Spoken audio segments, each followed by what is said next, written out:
Graça e paz. Quero ler um texto que está aqui em Levítico, capítulo 6, o versículo 12 e o 13. Fala assim: o fogo que está sobre o altar arderá nele, não se apagará. Mas o sacerdote acenderá a lenha nele cada manhã, e sobre ele porá em ordem o holocausto, e sobre ele queimará a gordura das ofertas pacíficas. O fogo arderá continuamente sobre o altar, e não se apagará. Quando havia o tabernáculo, quando Deus deu a ordem de fazer o tabernáculo, a primeira mobília que havia ali era o altar do holocausto. Holocausto significa aquilo que sobe, ou seja, o animal que era oferecido em holocausto, ele era colocado naquele altar inteiro, né? Nada, nenhum osso seu era quebrado, né? Que nós vemos que Jesus ele foi essa oferta e nenhum osso dele ali era quebrado, então ele era colocado inteiro ali e durante o dia ele ia queimando. E o que mantinha o fogo aceso? O que mantinha o fogo aceso era a gordura que ia caindo. A gordura que ia caindo ali do corpo do animal, ela ia inflamando aquelas brasas, né? Aquela lenha, e o fogo então ele não se apagava.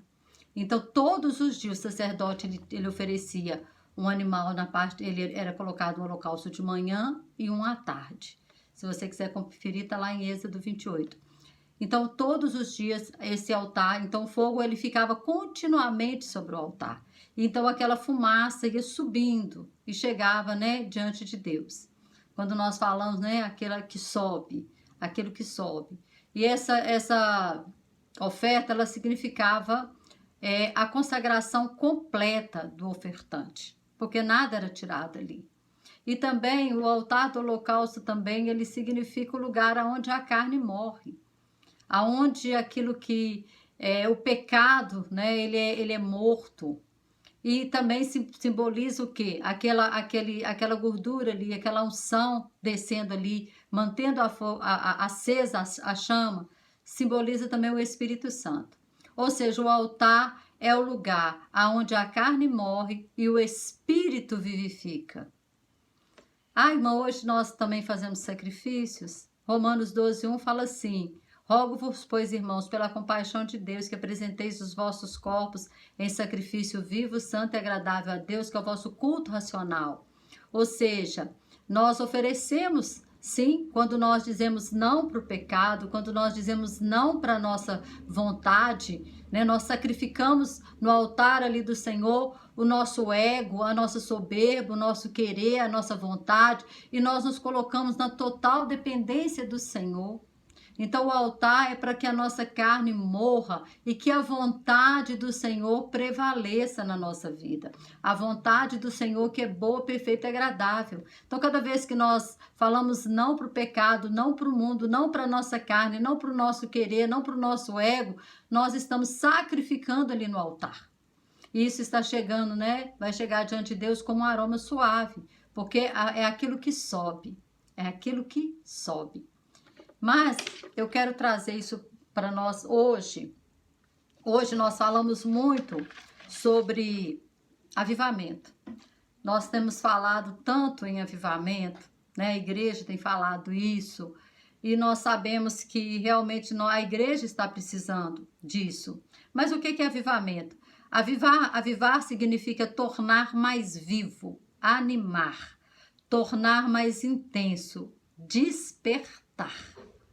Isso significa avivamento ou avivar, trazer vida, trazer intensidade, despertar.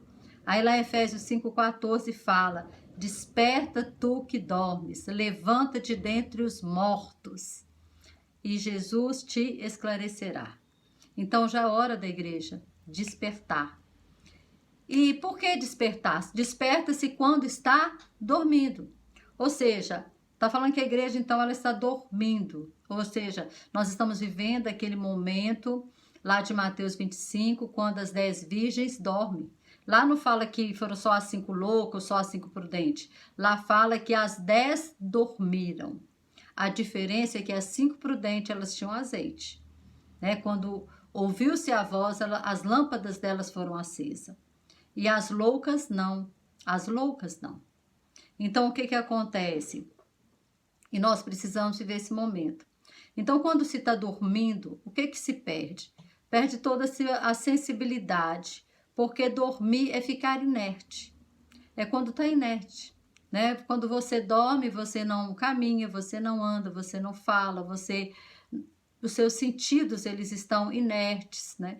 Então, você está dormindo. Nada está acontecendo, né? Falando em ação, nada está acontecendo, porque você está em uma situação de inércia.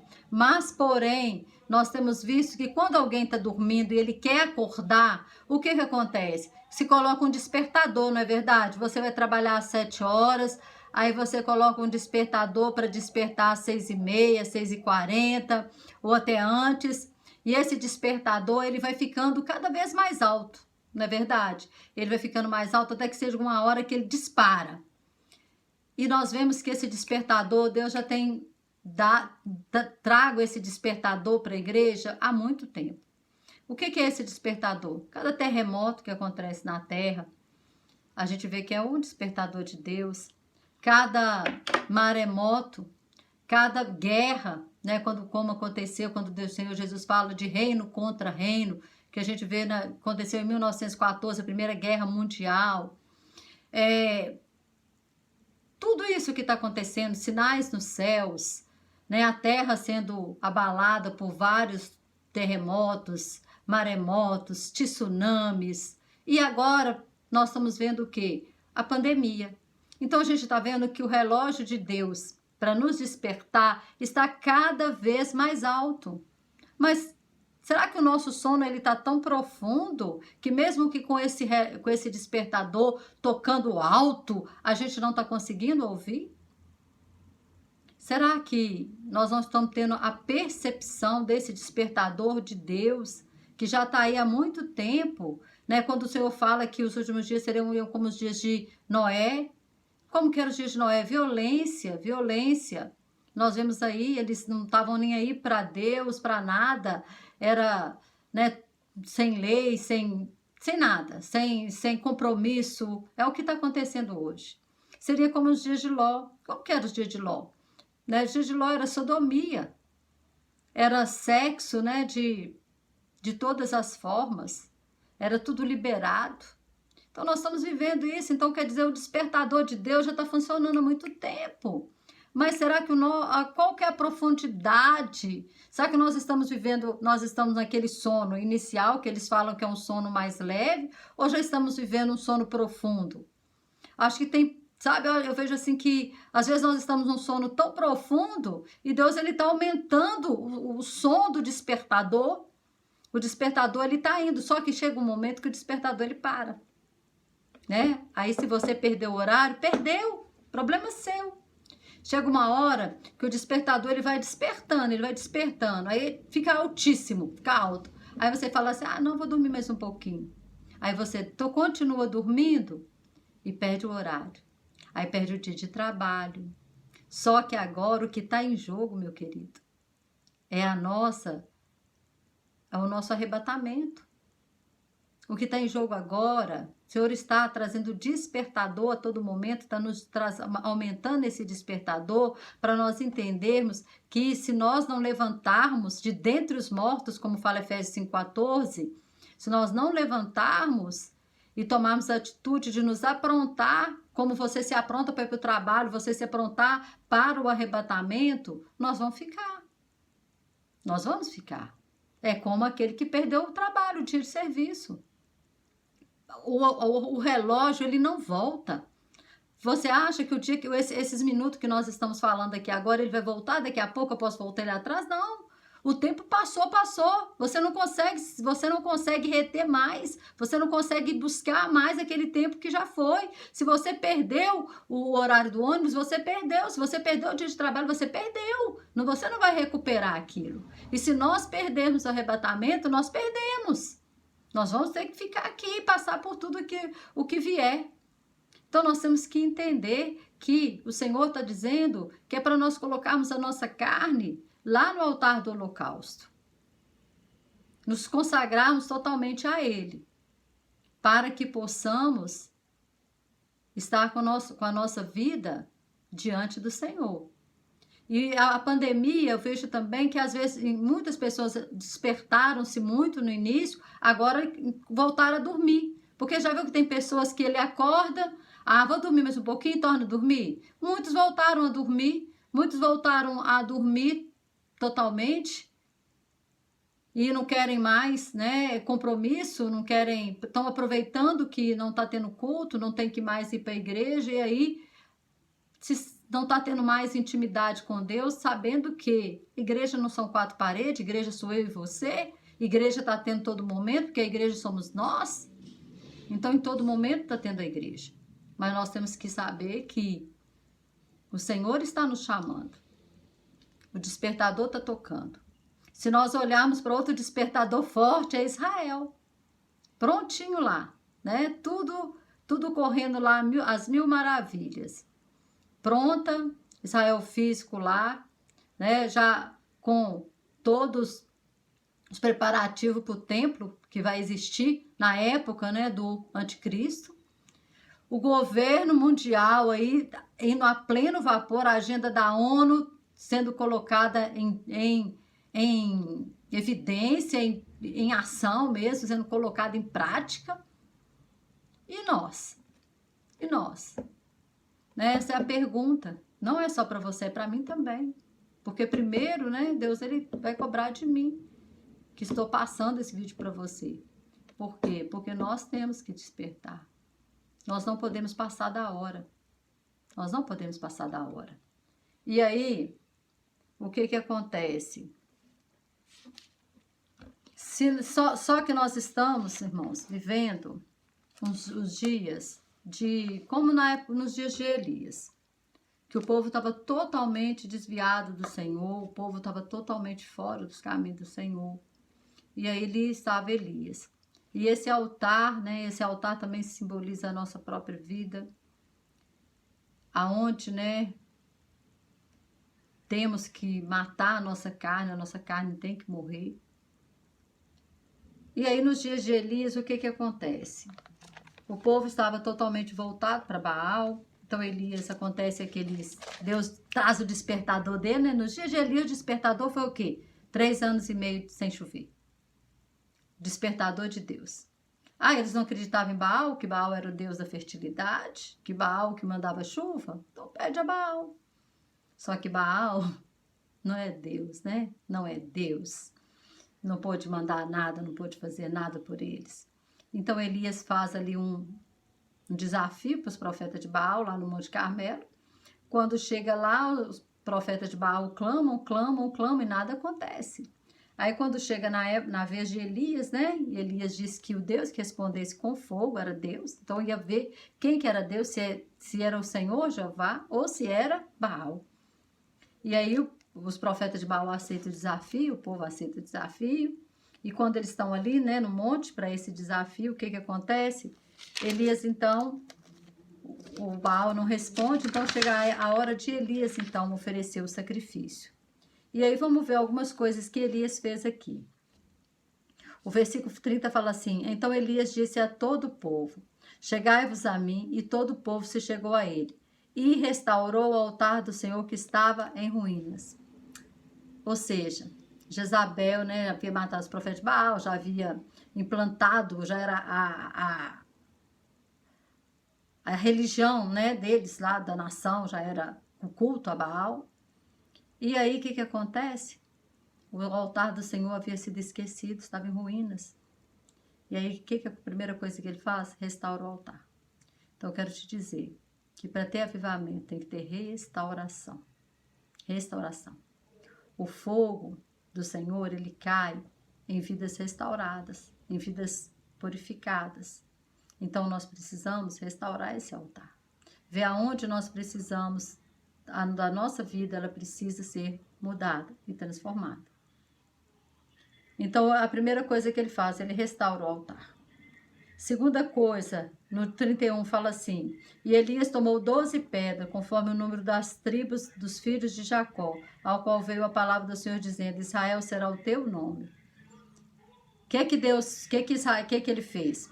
Havia 12 tribos em Israel. Nessa época aqui já havia acontecido a divisão do reino. Então havia reino do norte, que era 10 tribos, e reino do sul, que era 2 tribos.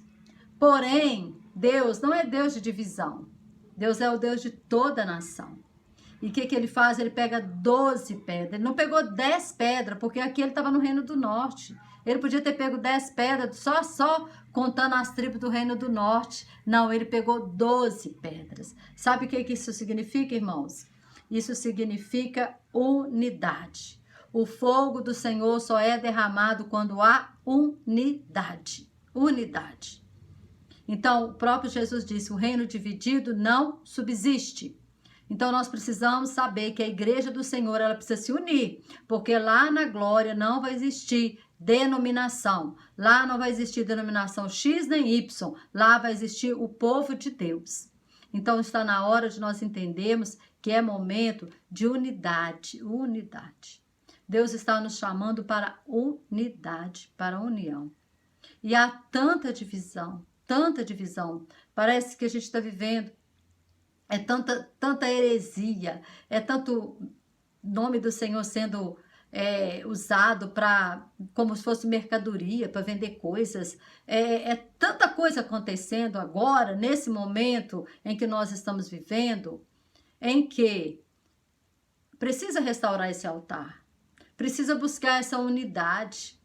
Então, tem que haver unidade entre o povo de Deus. Tem que haver unidade, porque senão não vai, Deus não vai enviar o fogo do Senhor não vai vir.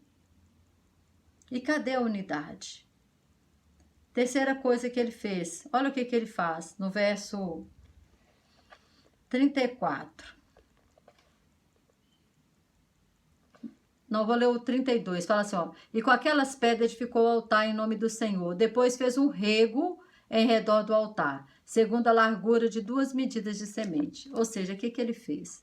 Ele pegou o altar e fez uma separação. Ele fez, algumas Bíblias falam uma vala, outras falam um rego. Ele separou o altar do Senhor agora de Baal, do ídolo, de tudo aquilo que não era de Deus. E o altar agora ele ficou separado. Ele cavou em volta. Ele fez uma separação. Sabe o que isso fala, irmãos? Isso fala de santidade. Santo é aquele que é separado, separado do pecado, separado do mundo. Então, santidade. Então, o altar do Senhor é santo. A palavra do Senhor fala em Isaías que o caminho é santo e o ímpio não passará por ele. Sem santificação, ninguém verá o Senhor. Então, aqui ele está falando que houve uma separação no altar. O altar, então, agora foi separado. Deus, ele quer nos separar. Quer que eu e você sejamos separados de tudo aquilo que não agrada, de tudo aquilo que não provém dele. E outra coisa que ele fez aqui, né? Ele colocou água. O verso 34 fala: e disse: enchei de água 4 cântaros e derramai sobre o holocausto, sobre a lenha. Fazei a segunda vez, e fizer a segunda vez, e disse: fazei a terceira vez, e fizer a terceira vez. 3 vezes. Pai, Filho e Espírito Santo. O que a água simboliza? A água simboliza a lavagem da palavra. Água significa palavra. Jesus falou para os discípulos, né? Vós já estáis limpos pela palavra que vos tenho falado.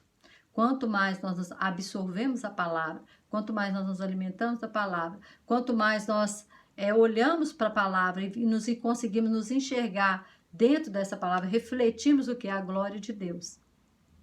Refletimos o Senhor na nossa vida, porque o Senhor, o Jesus, é o que? Ele é o verbo, ele é a palavra. E a palavra viva dentro de nós. Então, essa lavagem tem que vir da palavra. Se você não lê palavra, se você não ouve palavra, se você não estuda palavra, se você não procura crescer na graça, no conhecimento, eu quero te dizer que vai ficar difícil.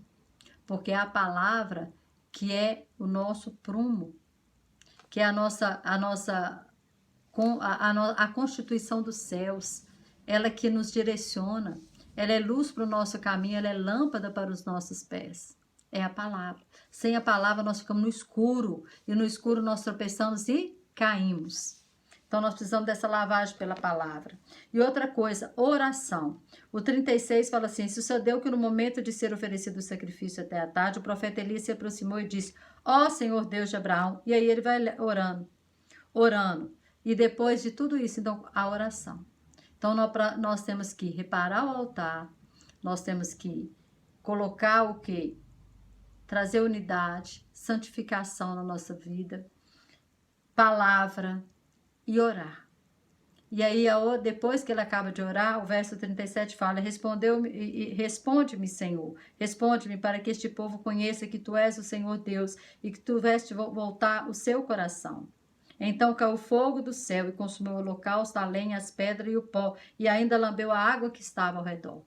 Fazer fogo cair do céu é só Deus, mas reparar o altar é conosco. Tá? Tudo aquilo que Elias fez aqui, reparou o altar, colocou as pedras, colocou a água, colocou a lenha, ofereceu o sacrifício, isso é comigo e com você. Está bem? Esse vídeo então é um vídeo de alerta, para que você possa estar alerta, ouvindo o despertador de Deus e acordando enquanto ainda há tempo. Que o Senhor continue falando no teu coração, em nome de Jesus. Amém?